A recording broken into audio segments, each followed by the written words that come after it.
بسم اللہ الرحمن الرحیم۔ شروع اللہ تعالیٰ کے نام سے جو بڑا مہربان نہایت رحم کرنے والا ہے۔ حضرت لیث بن سعد رضی اللہ تعالیٰ عنہ فرماتے ہیں کہ میں امام ابو حنیفہ رضی اللہ تعالیٰ عنہ کا ذکر سنا کرتا تھا اور اشتیاق ملاقات تھا۔ ایک سال میں مکہ معظمہ میں تھا، دیکھا کہ ایک شخص کے گرد لوگ جمع ہیں۔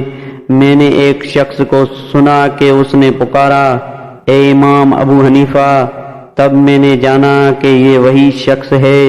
ایک شخص نے آپ سے مسئلہ پوچھا کہ میں بہت بڑا مالدار ہوں، میرا ایک بیٹا ہے، بہت سارا روپیہ خرچ کر کے اس کی شادی کر دیتا ہوں مگر وہ طلاق دے دیتا ہے، میرا مال مفت میں ضائع ہو جاتا ہے، تو کیا اس کی کوئی ترکیب ہے؟ آپ نے فرمایا، اس کو باندیوں کے بازار میں لے جاؤ، جسے وہ پسند کرے اسے خرید لو، پھر اس کی شادی اس باندی سے کر دو، پھر اگر طلاق بھی دے دے گا وہ تمہاری باندی ہو کر رہے گی، وہ اگر آزاد کرے گا اس کا حق نافذ نہ ہوگا، اس لیے کہ وہ تمہاری ملوک ہے۔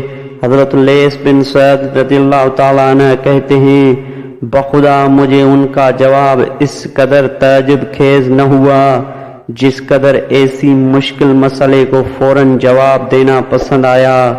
دوستو، ویڈیو اچھی لگے تو لائک ضرور کر دیجیے گا۔ اللہ حافظ۔